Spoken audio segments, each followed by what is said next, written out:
नमस्कार. श्री स्वामी समर्थ. भक्त हो, आपण अनेकदा ऐकतो की स्वामींच्या सेवेत आल्यावर आयुष्य बदलतं. पण अनेक जण विचारतात की ताई, मला मांसाहार सोडायचा आहे, व्यसन सोडायचं आहे, पण ते सुटत नाहीये, काय करू?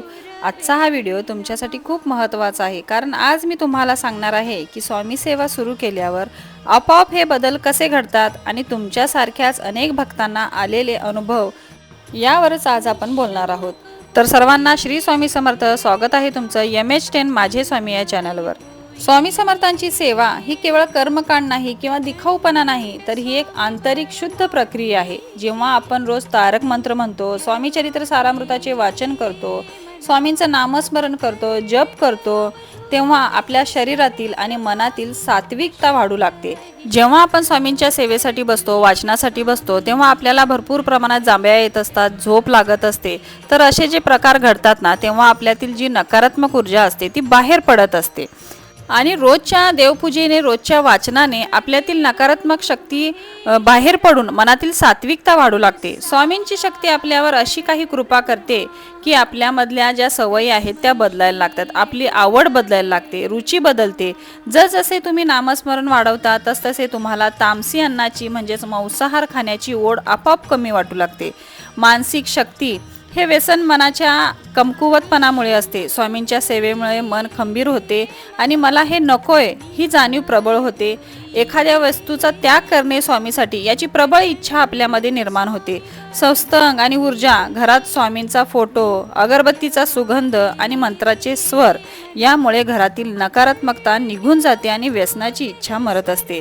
जी आपण सेवा करतो त्यामुळे घरामध्ये एक वेगळ्याच प्रकारची प्रसन्नता, आध्यात्मिक वातावरण, एक सकारात्मक ऊर्जा लहरी आपल्या पूर्ण घरामध्ये पसरत असतात. तर त्यामुळे आपल्या मनातील जी काही मनातील जी काही नकारात्मकता असते तर ते निघून जाण्यास मदत होते. म्हणून मी सांगत असते बघा, घरामध्ये रोज तुम्ही धूप घालत चला. तर यामुळे काय होतं, बऱ्याच प्रकारची जी काही घरामध्ये नकारात्मक ऊर्जा असते तर ती बाहेर निघून जाण्यास मदत होते. आपल्या चॅनलवर एका भक्ताने कमेंट केली होती की मी पहिल्या दिवसापासून नामस्मरण सुरू केलं आणि आज 55वा दिवस झाला आहे. मी पूर्णपणे व्यसनमुक्त झालो आहे आणि मांसाहार मुक्त झालो आहे. हेच स्वामींचे चमत्कार आहेत. तर आपला एक शॉर्ट्स खूप व्हायरल झालेला आहे. त्यामध्ये स्वामी सेवेमध्ये आपण मांसाहार केला तरी चालतो का, तर बऱ्याच भक्तांनी भरभरून त्यामध्ये कमेंट केलेल्या आहेत की कशा प्रकारे स्वामींनी त्यांचा मांसाहार सोडवला. तेही मांसाहार करत होते आणि जेव्हा ते स्वामी सेवेत आले तेव्हा स्वामींनी अगदी 55 दिवसातच त्यांचा मांसाहार सोडवला आणि त्यांना स्वामी सेवेत स्वामींनी ओढून घेतलं. तर अनेक महिलाही असं विचारतायत की घरात कोणी मांसाहार करत असेल तर सेवा कशी करावी. तर लक्षात ठेवा, तुम्ही तुमची सेवा मनापासून करा. स्वामी तुमच्या कुटुंबावरही नक्कीच कृपा करतील. तुम्ही जी सेवा करताय ती मनापासून करा.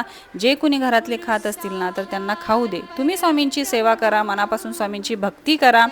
बऱ्याच त्यांची ही अडचण असते, ही समस्या असते त्यांची की आम्ही तर मांसाहार करत नाही, आम्ही जेव्हापासून स्वामी सेवा करतोय तेव्हापासून आम्ही मांसाहार बंद केलाय, पण घरातले करतात, घरामध्ये मांसाहार आणला जातो. तर स्वामी सगळं काही बघतायत, तरीसुद्धा स्वामींची तुमच्यावर कृपा आहे, स्वामींची कृपादृष्टी आहे.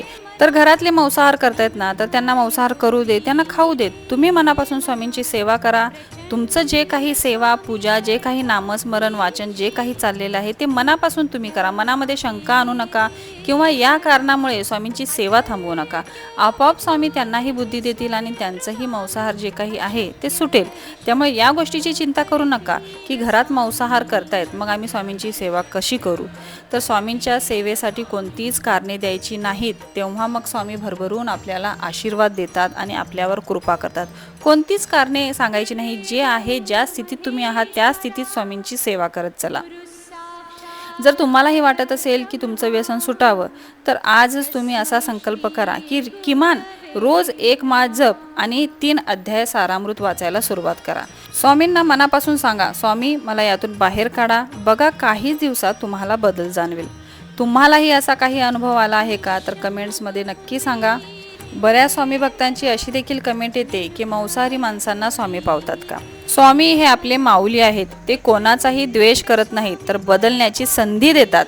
तर ही गोष्ट तुम्ही खूप महत्त्वाची आहे आणि ही गोष्ट तुम्ही ध्यानात ठेवा, लक्षात ठेवा आणि या पद्धतीने तुम्ही सेवा करा की काही जरी झालं तर स्वामी आपली माऊली आहेत, आपली आई आहे.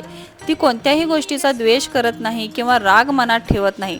प्रत्येक वेळी स्वामी आपल्याला बदलण्याची संधी देत असतात, चांगला मार्ग आपल्याला स्वामी दाखवत असतात. बऱ्याच लोकांनी मनामध्ये हा भ्रम करून ठेवलेला आहे की स्वामी खूप रागीट आहेत, स्वामी लगेच चिडतात किंवा त्यांचे नियम सेवेचे खूप कडक आहेत, त्यांच्या सेवेमध्ये नियम पाळलेच गेले पाहिजे. तर हे खूप लोकांनी मनामध्ये साठवून ठेवलेलं आहे. एक वेगळा चुकीचा संशय त्यांनी मनामध्ये भरून ठेवलेला आहे. तर हे सगळं चुकीचं आहे. स्वामी खूप प्रेमळ आहेत, खूप गोड आहेत. तुम्ही फक्त एकदा मनाने हाक मारून बघा स्वामींना, स्वामी तुमच्या प्रत्येक हाकेला धावून येत असतात. त्यामुळे कोणताही संशय मनात आणू नका की आम्ही मांसाहार करतोय तर स्वामींची सेवा कशी करू. बऱ्याच भक्तांना हे अनुभव आलेले आहेत की त्यांनी स्वामींची सेवा सुरू केली आणि त्यांचा मांसाहार सुटला. त्यांचे कितीतरी व्यसन होते, त्या व्यसनातून त्यांना मुक्ती मिळाली. तर सेवा स्वामींची सोडायची नाही. कोणत्याच कारणामुळे स्वामींची सेवा सोडू नका. स्वामींची सेवा आहे त्या स्थितीत तुम्ही स्वामींची सेवा करा. सगळ्यात पहिलं तर मला नियम हाच वाटतो स्वामींच्या सेवेसाठी की कोणतेही कारण आपण द्यायचे नाहीत स्वामींच्या सेवेमध्ये. तर भरभरून स्वामींच्या सेवा करा, जशा जमतील तशा सेवा करा आणि मनातली ही भीती काढून टाका की आम्ही मांसाहार करतोय तर स्वामी आम्हाला पावणार नाहीत किंवा आमची सेवा स्वामीपर्यंत पोहोचणार नाही. तर सगळ्यांच्या सेवा स्वामी बघत आहेत. जो कोणी स्वामींची मनापासून सेवा करतो, भक्ती करतो, तर त्यांची सेवा तर लगेच स्वामीपर्यंत पोहोचत असते. तर मनातली संशय आणि भीती काढून स्वामींच्या सेवेसाठी तुम्ही सुरुवात करा. तर आजचा व्हिडिओ इथेच थांबवते. आजचा व्हिडिओ तुम्हाला कसा वाटला नक्की कमेंट करा. माझे व्हिडिओ तुम्हाला आवडत असतील तर चॅनलला लाईक, शेअर आणि सबस्क्राईब करा. पुन्हा भेटूया. तोपर्यंत सर्वांना श्री स्वामी समर्थ.